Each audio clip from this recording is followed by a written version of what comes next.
Hello and welcome to Thursday Night Knives. I'm your host, Bob the Knife Junkie DeMarco, and tonight I am winging it.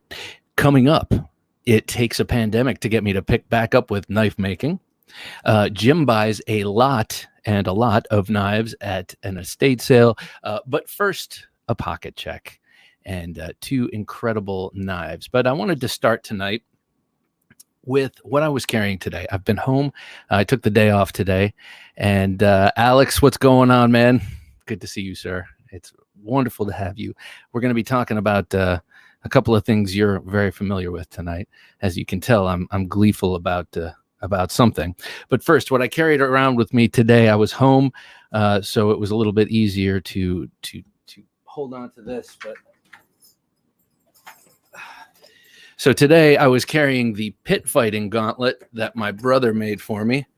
So this just, handily fits right on the hand. There's a nice grip there made of leather, and it's got this nice shearling wool on the inside, right? And super, super stout leather, and a belt to keep it, two belts to keep it fastened. And of course you have the forward facing spikes and this SKS bayonet, canted at just the right angle for an uppercut, nasty uppercut to the wherever. So yeah, this is what I had today, and it comes in handy around the house, especially when you're bugged in. Actually, I work at a job that has me going to work every day right now, so there you go. I am helping get the word out about stuff. So there you go. Got to go in. The real Alex, yes, it is an intense piece of steely hardware. The first thing I carried on me today, because I had a little wardrobe change halfway through the day. Yeah, it's just a little something to keep on me, just for when I need that kind of thing. Conan the Barbarian situation. So today I started the day with this amazing new knife, my Medford Slim Midi, coming from none other than Alex Tissot. After I had Greg Medford on the channel, not on the channel, on the podcast, I really got to thinking about how cool his knives are and how I hadn't experienced them. And just around that point, Alex was saying he had some knives he wanted to get rid of. I asked him, does he have a Medford? He said, quite possibly. And he just made an incredible video about this and about the next knife I'm going to show you. So when I do a video of this, it will be much more of an ooh, ah kind of video, because his two videos are so comprehensive and so good that I would send you in his direction to check out the dope on these. But this knife, this Slim Midi, is really, I've fallen in love with it. It's got some little gripes, little things that I've had to get used to, but you know what? They're making me a better person, actually. Disengaging the lock on this is making me a better person. Someone with a little more mental toughness and a little more toughness in the thumbs. This knife is smaller than what I ordinarily carry, though there's a deceptive amount of, the handle to blade ratio on this is really actually quite awesome. He's done a great job of packing a lot of blade in there. And as per its name, it is very slim. It is very slim, and the blade stock is pretty slim. And then he has this nice deep hollow grind there. And what I love, it's just an aesthetic thing, but I love the way the grind lines follow the curve. They remain perpendicular to the curve all the way to the tip. It's really cool. It's really beautiful. I like the opening of it. It's just kind of using that fuller, or, you can flick it. So this knife reminds me a whole lot of a knife I've been using a lot recently after ignoring it almost the entire time I had it, which is there it is.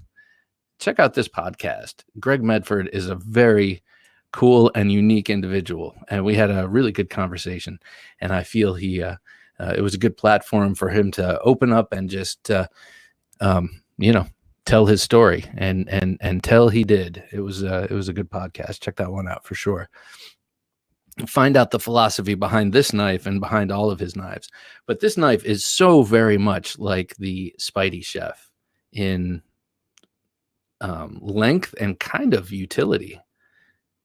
It's they have the same length and then very similar builds, though the Spyderco does feel, well, is much lighter. It feels lighter, though I'm not sure why. It's not like it has pockets milled out or anything, but this Medford does feel more substantial. But they're about the same width, same materials, same blade length, about the same stock thickness. And yeah, these two knives are like stablemates. I really, and I think they look cool together. I got to say, this sort of I don't know, urban gray kind of anodization is really fetching. And then next to that gray, I think it's cool. I think they look great together. Another knife that this reminds me of. Yes, my first Medford. Now, I mean, this makes me really want to get a, yeah, it is super slim, about 0.38 inches. It really makes me want to get a Praetorian, which is kind of, on the other end of things, something big and thick. Dave, good to see you, sir. Good to see you. If Dave, I'm wondering if you have any Medfords. I think I'd be interested to find out. Big Boar, how you doing? Good to see you.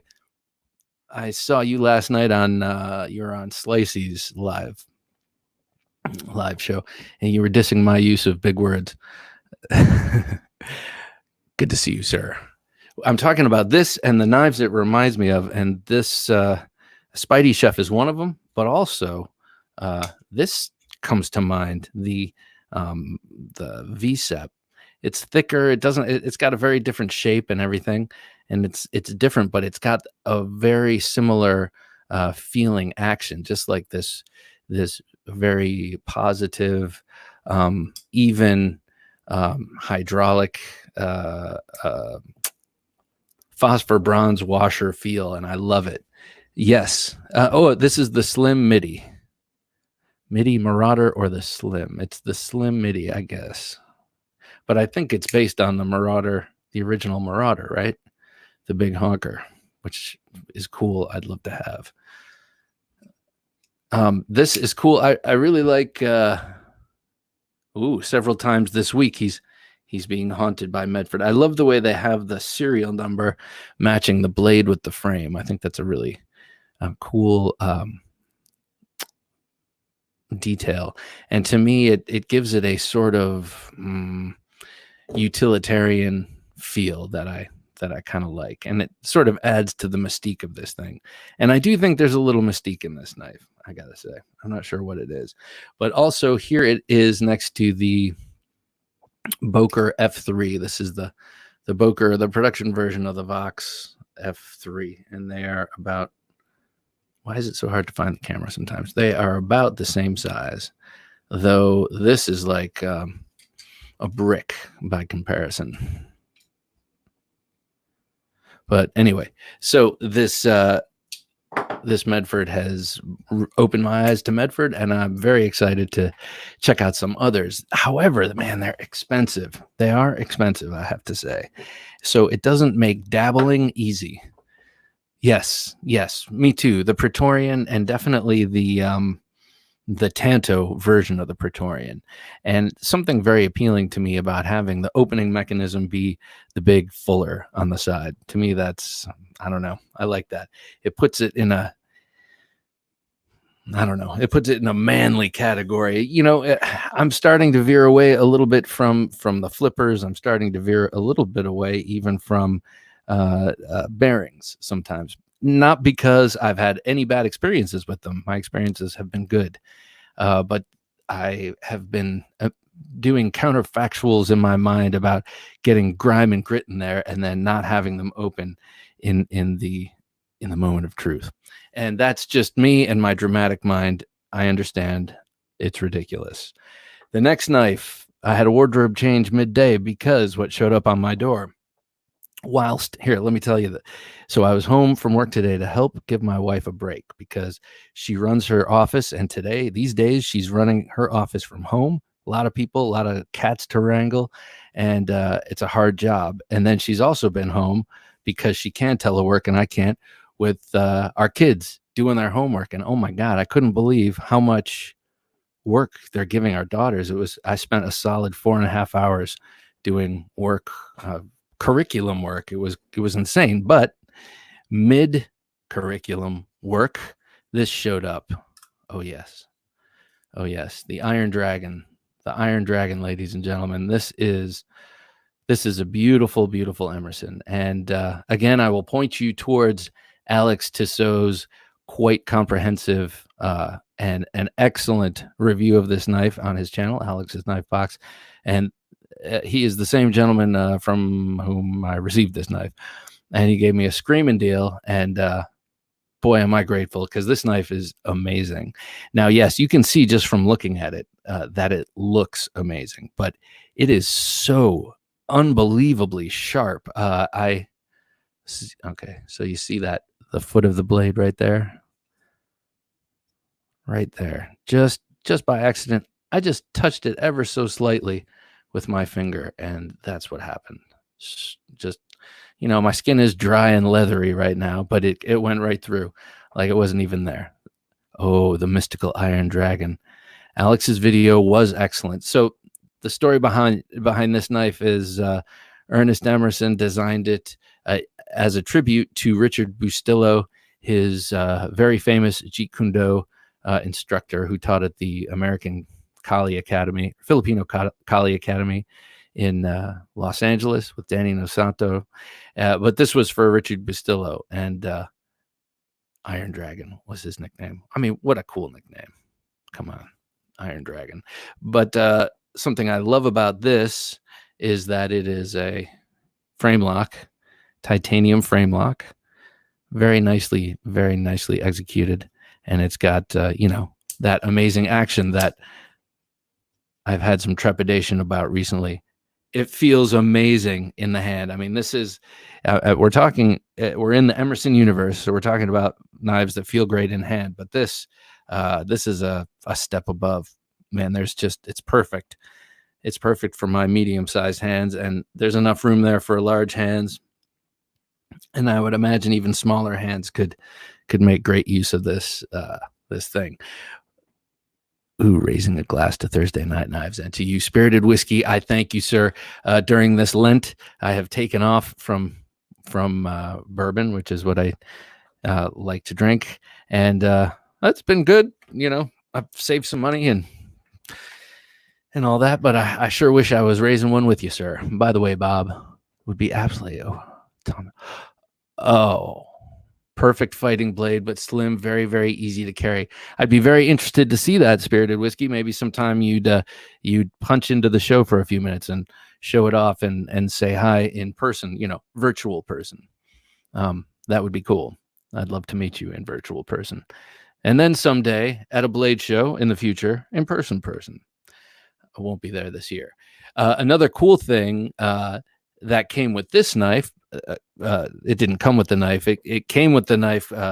Compliments of Alex, is that gray precision thumb disc, really beautifully sculpted thumb disc. And it just so happens that I bought a SMF from Zell, and on it is a Gray's Precision lock bar disc. So kind of a neat little thing. Not something I would go out of my way to get, but now that I know about it, maybe I'm going to on the next one. But I mean, look at that. I can't help but just gaze upon its beauty. All right. So this is obviously what happens when a commander and a CQC 13 meet and fall in love. Because, I mean, look at the handle. The handle is very, well, let me hold it like this and try not to cut anything. The handle is very commander, and the blade is like commander / CQC 13, because you got the recurve and you got the clip point, and you got those handles. So a great knife. Again, Alex, I thank you. So let me ask you people, all of you good people out there, what were you carrying today? What's your routine been like? I mean, are you at home? Are you in some sort of job that requires you to go in? I'm in communications, so I'm going in to communicate. I'm going into work to communicate and tell people not to come into work, but someone's got to do it. And so there's that. It's interesting to go out and about and drive around and see what it's like out there. But I do know that when I'm home and just doing my own thing, my carry is different for sure. For instance, you'll never catch me walking around with this outside. But if I'm at home, I'm likely to have this on me.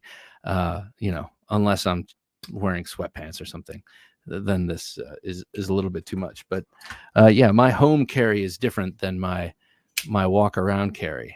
This thing has been going on hikes.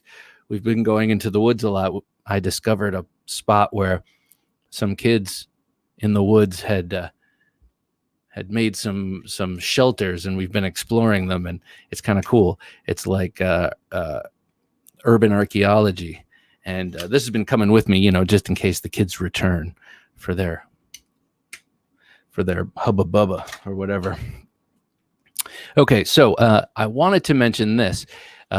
Jim, as you know, working his magic behind the switcher, is a antique and resale guy. He will go and go to an estate sale and find interesting and unique products that fall within his purview, his range of expertise and interest, which now includes knives, and resell these things. And it's a hobby, and it's a form of release, and it's a form of it's a side hustle. It's pretty cool. Incidentally, he has a collection of ice picks, which I would love to get a look at. There's something to be said, for a good ice pick. I mean, it leaves you feeling confident, but it's cool that back at a certain time, when people were advertising their businesses with yardsticks and stuff like that, they were also advertising their businesses with ice picks. Here, have an ice pick. DeMarco Landscaping, have an ice pick. So I think that's pretty cool. So Jim recently went to an estate sale, or an online auction. I'm sorry. And he got a lot of knives, I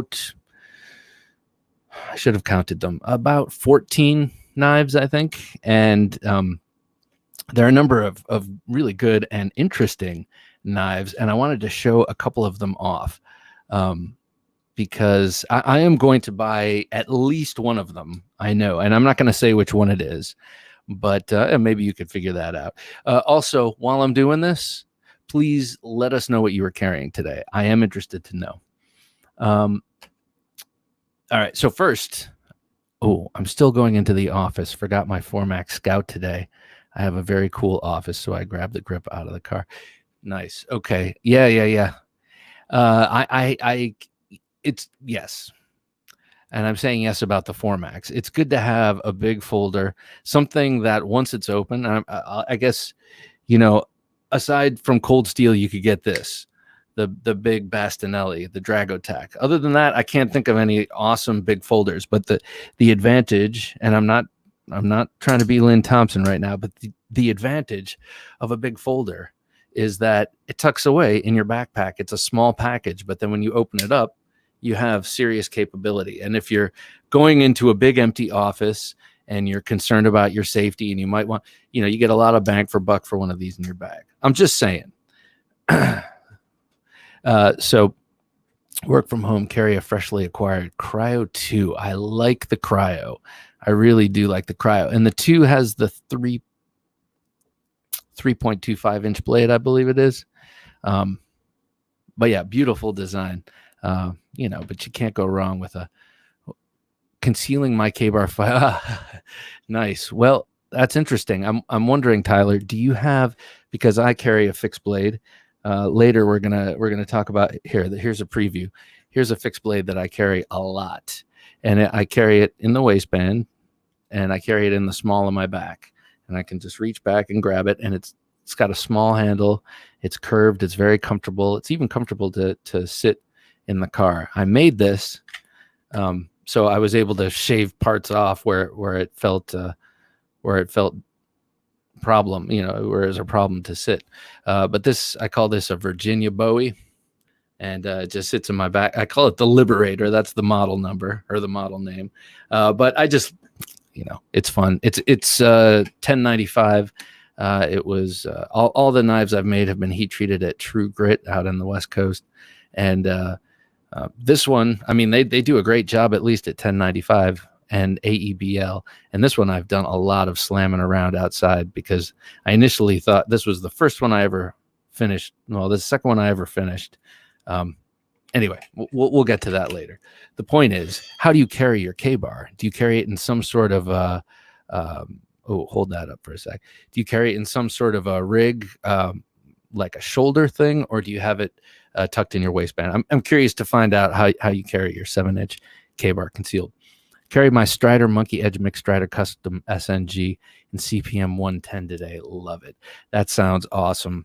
I'm in one of those phases. I think Strider knives, I'm back thinking that they're awesome. And I really love this one, and it scratches that itch for now, but I'm sure at some point I will justify buying one of the fixed blades. I love those little fixed blades. And I'm not sure of the names, but they are really cool. In my humble opinion. What was I just talking about before that came up? Damn it. See, that's what happens. Okay, I'm going to get back to Jim's knives here. So first is the tie light. Look at this. So this is a totally like as new tie light that was probably the most modern of the knives in this lot. And you can tell it's been carried because there's a scuff or two on the clip. That's always the telltale sign. But it's sharp. It's definitely the factory edge, super sharp, and great action on these things.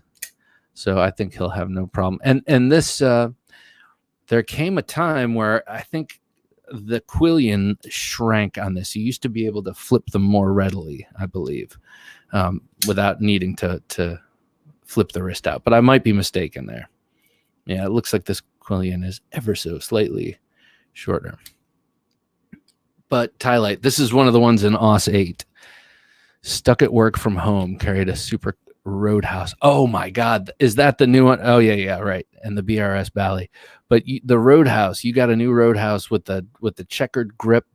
People, check if you have any interest in Emerson's. Check out Edwin's feed, his Instagram feed. He posts multiple times a day and has a huge collection, but just recently got a Roadhouse with an incredible black bolster, titanium bolster, and these checkered kind of gun grip looking, I think micarta grips. It's just so crazy looking. Such a cool knife.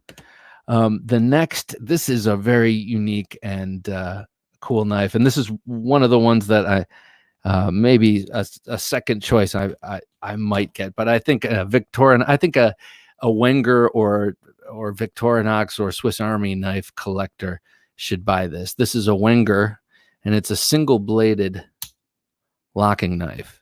You got this little blade, see, Wenger, and it's got this little lock on the back, and when you pull it, it sort of moves a liner lock over.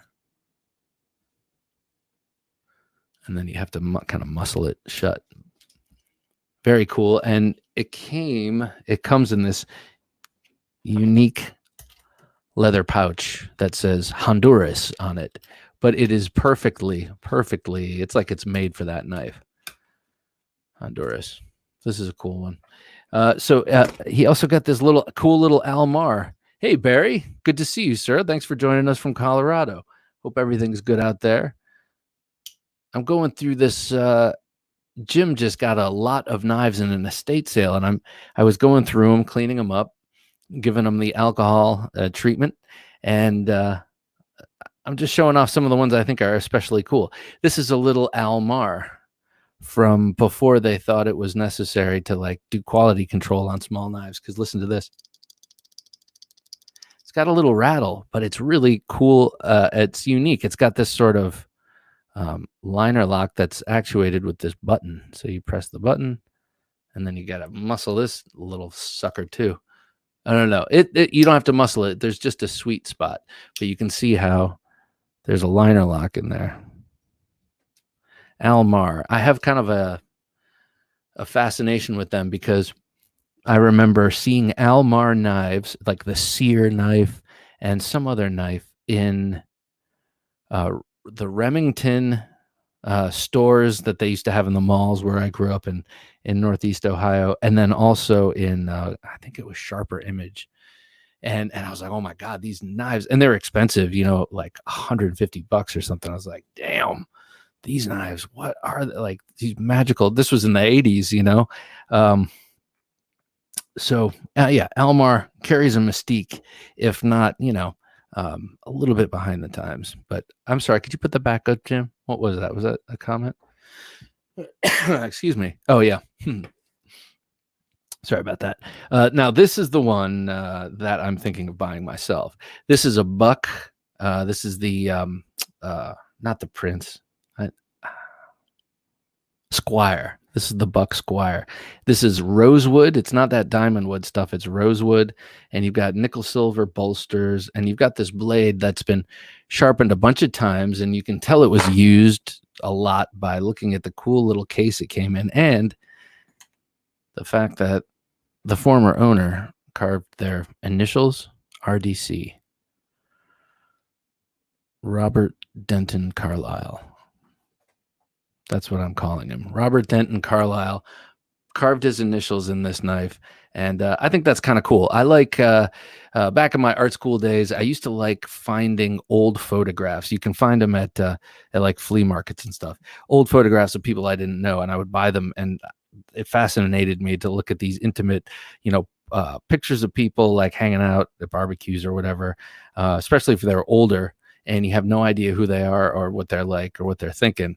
And I saw this, and that made me think, I kind of want that because, someone obviously carried this around a lot, and now it's in an estate sale. So this person is probably crossed over to the great, crossed over, and now I have this knife. Well, I'm sorry, Jim has this knife. I don't have it yet because I haven't bought it. All right, next.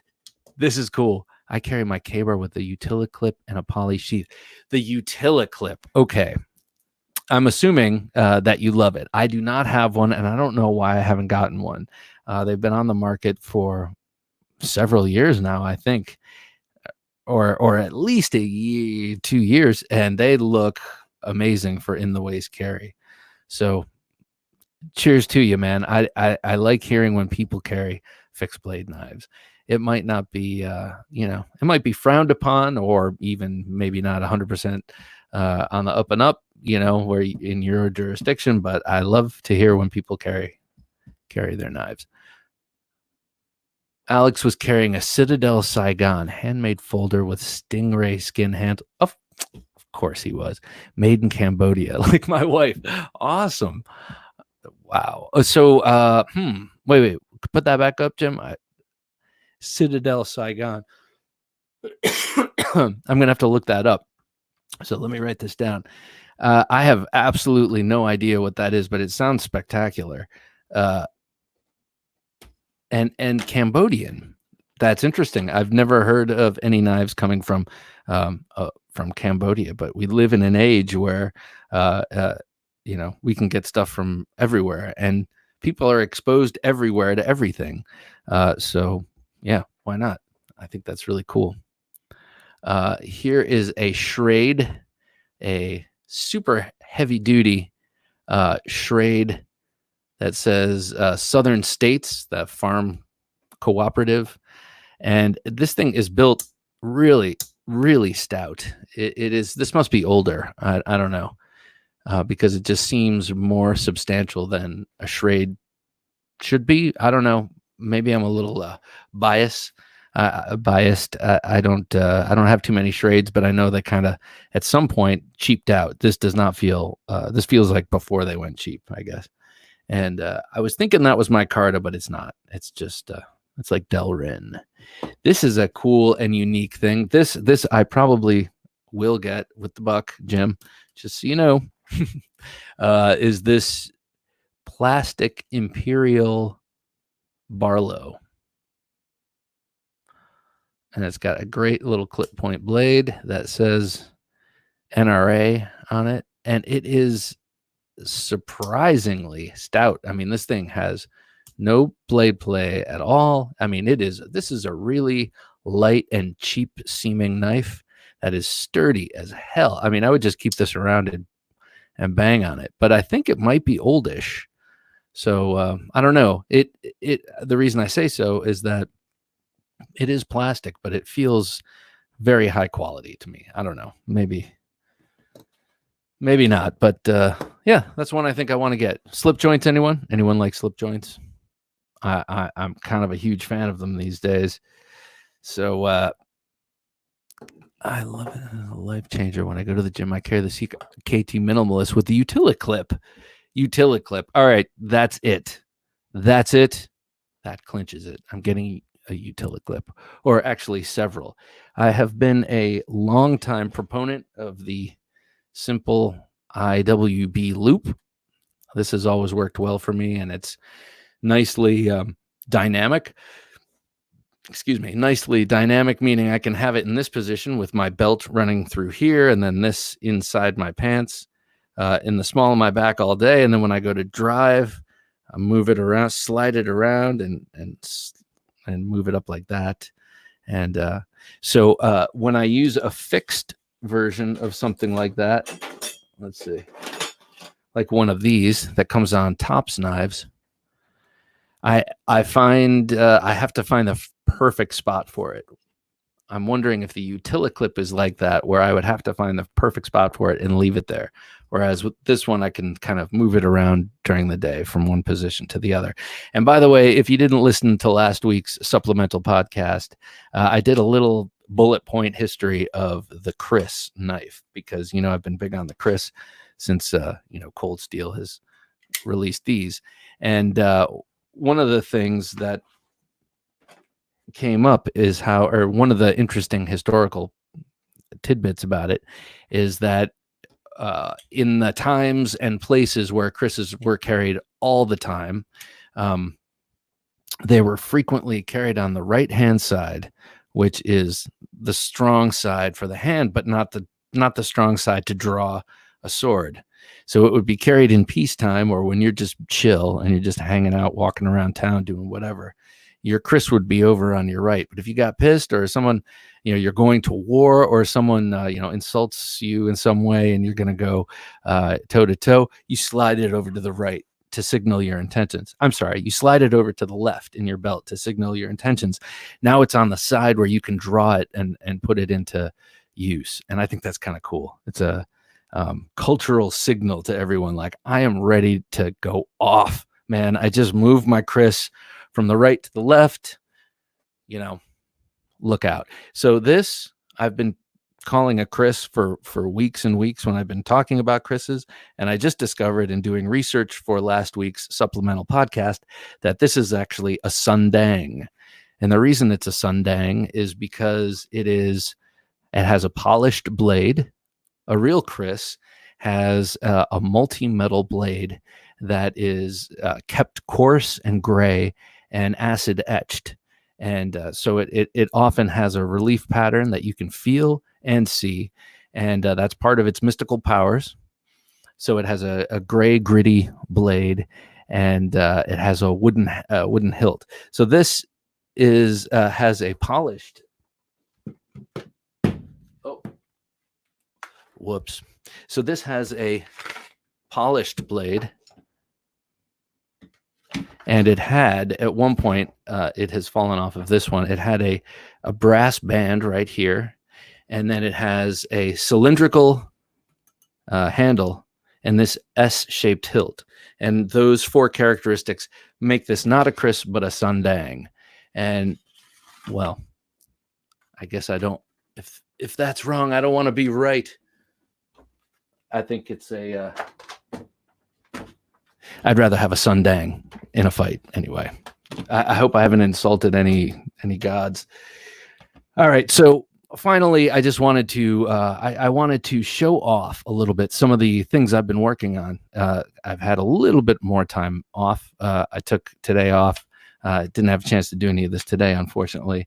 But I had a 4-day weekend because we originally had a vacation planned and didn't go on it. So we were at home a lot. Got every little tidbit of like chores done the weekend before, expecting to go on vacation. So we had nothing to do. So we hung out at the house a lot, and I got back into knife making. Now, I've done, like I showed before, I've had spots of knife making where I get really into it and build some knives. This is the one that, though it's not very pretty, it's definitely, I still think, probably my favorite that I've ever built, and it was the second one I ever did. It just is the right size, perfect size. It's very extremely sharp. It's what do you call it? Convex ground, and this swedge is sharp, and it's got jimping. I just like this thing, and it fits discreetly into my belt. But I want to show you a couple of things I worked on this weekend. So I had 3 blades laying around that had been heat treated, and at True Grit. And then I sort of dropped the hobby because I started doing the podcast and didn't have the bandwidth to do more than one hobby at once. So anyway, I picked the knives back up. I had handle material and stuff. And so this was the first one I started working on. This is I wanted a, yes, sir. Imagine that. Yeah, some Tops influence, big time. I wanted something that had a little bit of a military feel, but I also, I don't know, I just wanted something with a cool little contoured handle, something I could carry, but that was over 4 inches. That's about 4¼ inches long, and it really locks into your hand nicely, and it's contoured, and it's G10. I used a mosaic pin, but I don't know. I'm not sure how to get. Thank you, sir. I appreciate that. I'm not sure how to get the most out of a mosaic pin. Sometimes they look great, and sometimes I mash them up. I think that's what I do. I melt them together or something. But so yeah, there's that. This one I'm going to carry. I'm going to blue the blade because there are some imperfections in the grind that I am just not skilled enough to go in and fix. And oh, thank you, man. And yeah, so I'm going to hit that with some gun bluing. This one is started off as a kitchen knife, but I don't know how good it would be, and I think I'm gonna keep it as like a carry knife or something. But it's a chisel ground. I like the heat treat coloration there, but I'm gonna have to. I meant to hand sand this before I glued the handles on, but I got all excited, glued the handles on, and forgot. So I'm gonna do something. I want this to be totally smooth, but I ground it nicely on this side. It's really thin, and so I don't think I could have grounded on the other side. But I like a chisel grind, which is convenient when grinding a blade, because for some reason I'm really good at grinding this way and terrible at grinding that way. So I like to think that my love of chisel grinds isn't out of convenience, but you'll probably think from the preponderance of chisel grinds that it is. This one is also very thin, and this is a kitchen knife. This one is definitely a kitchen knife. And oh, which one? This one. Joe Flowers would love this one, I think. Yeah, when this is done, this will look cool. That's green micarta. And then this one, I'm leaving the heat. I'm definitely keeping that heat treat scale on. Though, I don't know. I guess I should probably hand rub it since I'm going to be using it as a chef's knife. Now, the problem with this, I've already seen the problem with this design as a chef's knife, and that is the handle. The handle. I made it. I angled it more like a fighting handle or something. So now, if you're going to rock this on a board, your knuckles are going to hit the board. So this being my first kitchen knife. Well, no, this is my second kitchen knife, but the other one I made I don't have in my possession anymore. But this angle has to change on the next one. It has to come up a little bit so that your knuckles are totally free and you can rock on it. So yeah, this has been a lot of fun to work on these knives. And let me show you a couple other cool ones. This one I made the last go around, and this is supposed to look like a Filipino talibang. So it's got kind of a pistol grip orientation of the handle, and it's thin. I left that heat treat scale on there.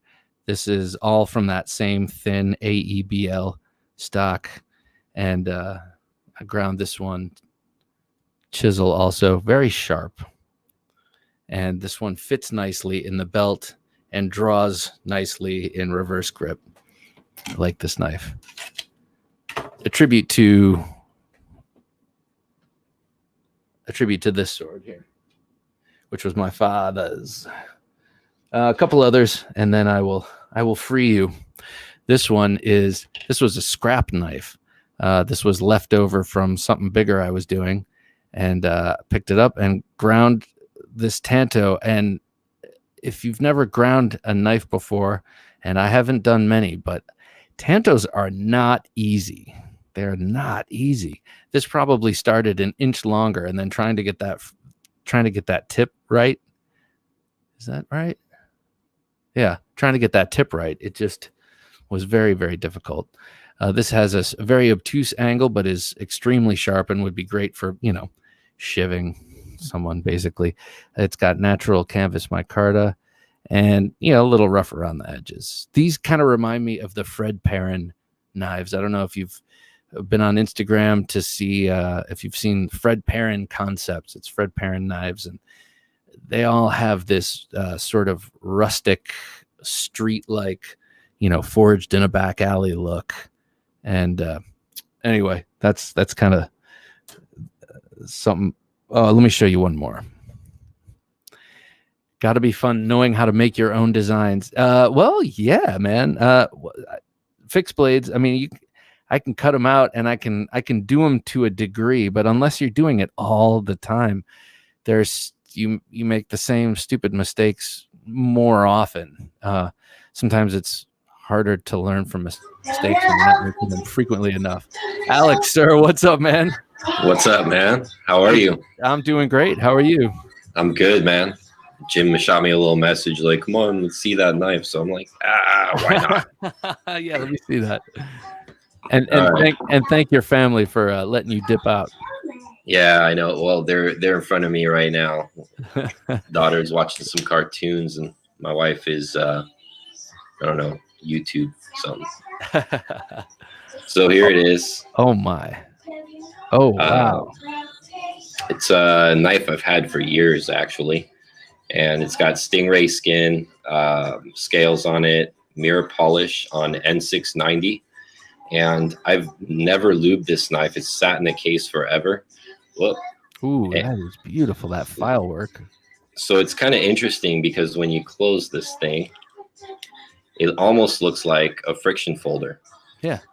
Right? But then when you kind of open it up, you can see it's a frame lock.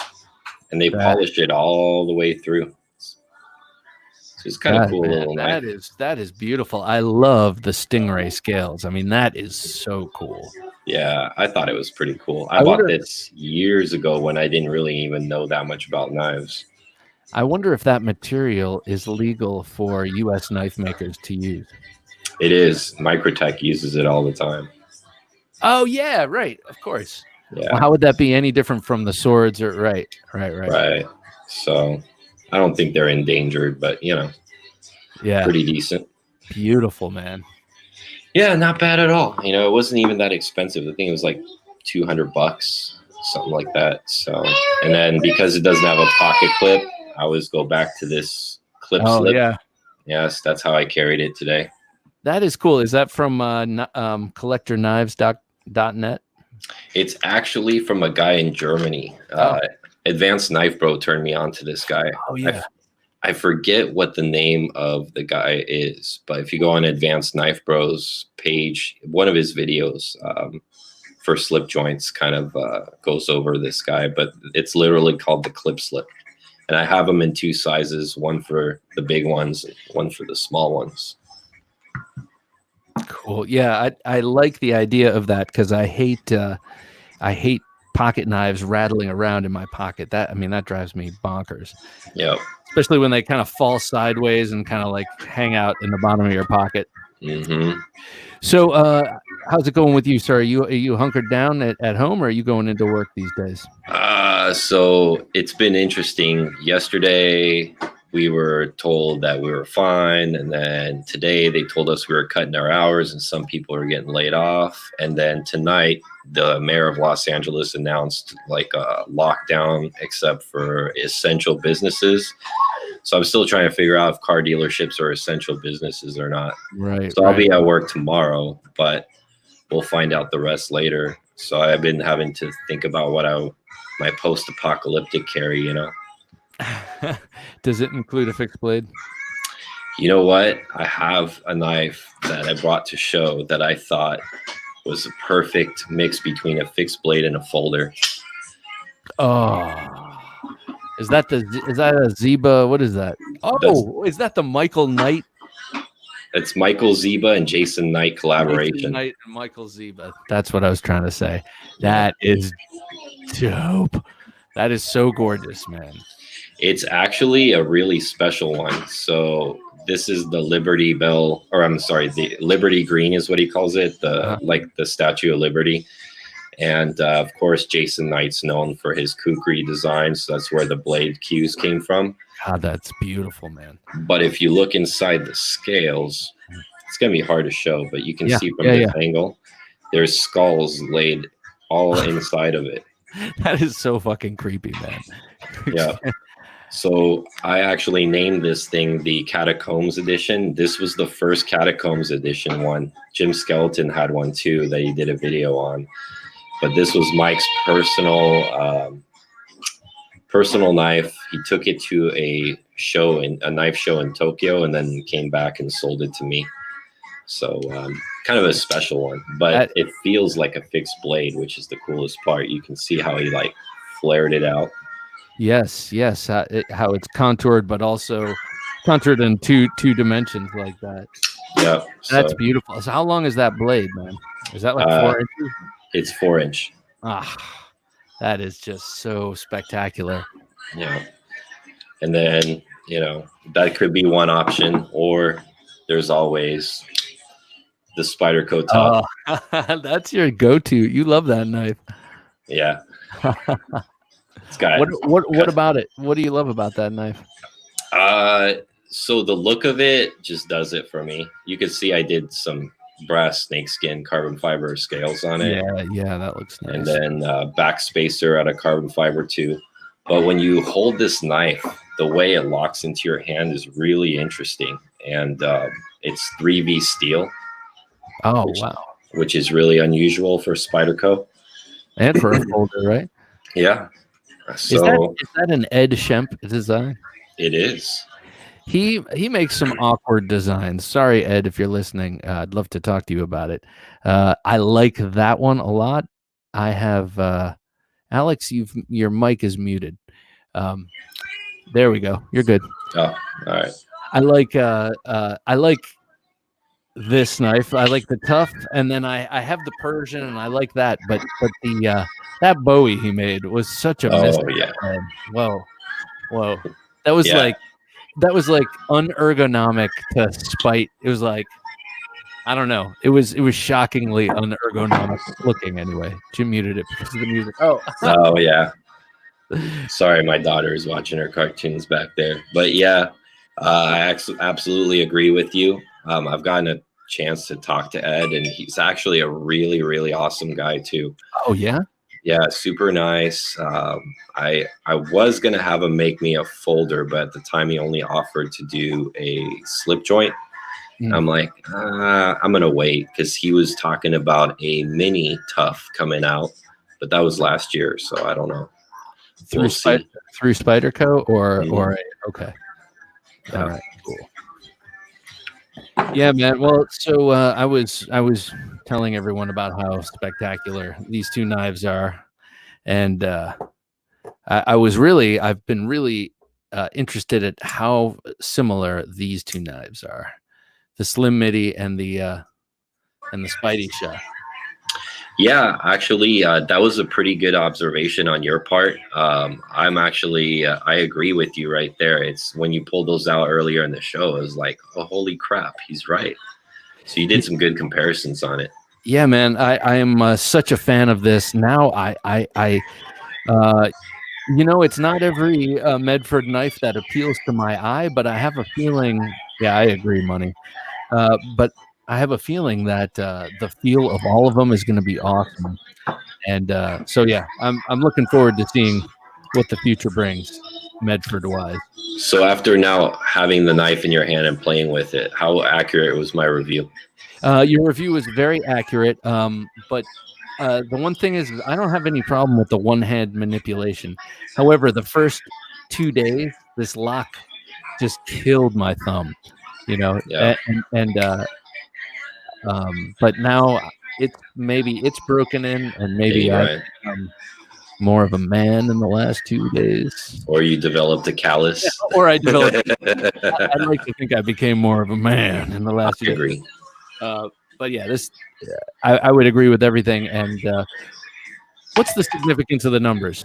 Presumably, it's a serial number, but So there's a serial number on the blade and on both sides of the frame. And basically, if you have a warranty issue, Greg wants to know that that blade is matching the knife, right? Right. And to me, I find that kind of strange because to me, if you trust your product so much and you're mass producing these things, your blades should be interchangeable, in my opinion. No doubt about that. But also, how the hell are you going to do it with that kind of software, with that kind of hardware? Like, Yeah. who's able to? That looks like a shirt button. I don't know. Needle nose pliers. Needle nose pliers will do it. Oh, really? Yeah. Yeah. Oh. I had a couple friends show me how they did theirs. So I'm like, I'm not messing with that. It's fine. No, the action is great on this thing. Yeah. So if I were to get another Medford, probably be a Praetorian would be one thing. But I'd love to see a big regular full-size Marauder. That might be too much.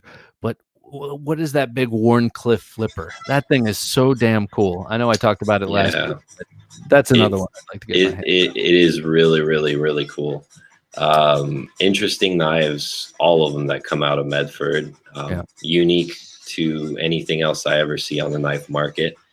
But yeah, I mean, that's some cool stuff. I kind of liked his older ones. He had this ramp nose one that he did without the flipper tab that had a Spyderco thumb hole deployment. Oh, nice. It's kind of blocky. You can get those like for $350, but most of them are D2, if you don't mind. I don't mind personally, but some people are like, oh, S35 at least. So I don't know. I guess from a strictly monetary standpoint, you could see that, but really, are you gonna find yourself beyond the capabilities of D2 and just be regretting it? Oh, I should have gone S35 via, and the D2 just took me 85% of the way, and dagnabbit. I think D2 is fine, especially if he decides to use CPM D2, which I'm not sure, but I'm assuming he uses crucibles. Mm-hmm. It's going to be a good steel. You just got to make sure you keep it oiled. I mean, a lot of people will think D2 is, like a budget steel. However, some of the D2 steels, if they're heat treated correctly, they perform better than an S30 or S35. Well, as good as S30 and better than S35. Yeah. I mean, I remember when D2 came out, it was, when it was something that was new, it was a calling card, Well, people got to realize it's a tool steel. So if it's a tool steel, that means that they're using it on machinery, which can usually take a lot of heat and a lot of beating. So yeah. I don't see why not. Yeah. Tom Crine D2 is excellent. I would imagine so. Yeah, me too. I'm like, yeah, of course, dude. Yeah. Tom Crine is the man. Yeah, some beautiful, beautiful knives he makes. especially with that jigged bone handle. Oh God, love those. So, anything else from the world of Alex's knife talks? We're gonna wind this up in a minute. Oh my good gracious! Yeah, I finally I did a pretty hasty trade for this. I traded my one-off Koenig Arius that Bill did for me in blue and gold, and the mini goblin that he did for me in blue and gold that had the matching milling pattern for this one. But I've always wanted the Style 55. It's got the hand rub. Wow. Oh, it's hand rubbed. So you traded both of those for this one. Mm-hmm. This obviously got a lot more attention. Yeah, I mean, you figure the knives I gave him were easily about $1,300. This one's probably about $1,000. I remember Dr. Frunke had one with that milling pattern in the handle, holes in the handle, and man, that is something else. Yep. So did you just receive that today? I got it yesterday. Nice, man. Yeah. Well, it's I was wondering how if the slowdown is going to slow down. You know, I've been keeping my eye on blade forums because I always do, and wondering how it was going to slow down secondary market stuff. Like, you know, I guess a lot of people are going to have to watch their budget stuff. Yeah. So now might not be the time to try and sell stuff off, but. Well, it's funny because I've kind of noticed that it's been flooding. Like there's tons of stuff out, and I have friends that are buying stuff left and right. I don't know if they're bored at home or what they're doing.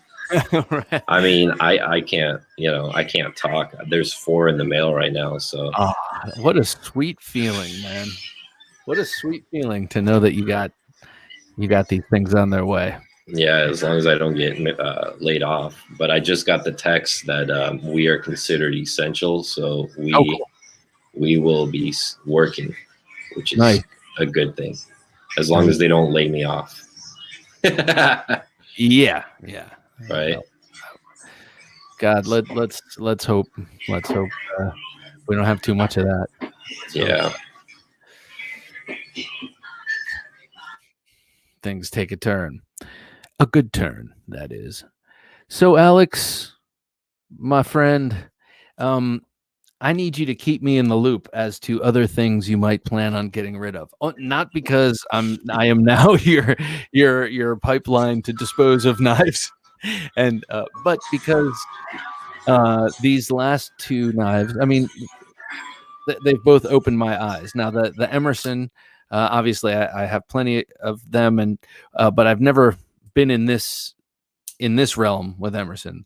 I don't have any frame locks from him, and this being my first Medford, it's been great. And there are a lot of things in my tightening wheelhouse that I still haven't experienced. The Spartan Harzy is another one I'm really interested in. They all kind of have this sort of simple kind of tactical thing going. So yeah, I'm looking forward to that. And for sure, Bob. Absolutely. Keep your ear to the ground too. If you come across, and anyone who's listening to this, if you come across a Spartan Harzy for a good deal, please send a link my way, and I might have to make it happen, and then sell some knives after that. So, because that thing is burrowed into my mind. So there you have it. Anyway, Alex, it's been a pleasure. Thanks for coming on. It was nice to have the drop in, and I hope you have a great week. And I hope Los Angeles remains a pleasant place to be. And I'm glad you're going back to work tomorrow. And that about does it for this edition of Thursday Night Knives. I want to thank everyone for joining me. Edwin included. I want to thank everyone for coming on and spending a little time. I appreciate it. And, tuning into this conversation. So if you haven't yet, like and subscribe and kind of spread the word. If you think this is interesting, useful commentary and information, and you think someone might be interested in this kind of knife talk, send it around. So for Jim behind the switcher, working his magic, this is Bob DeMarco saying good night, and don't take dull for an answer.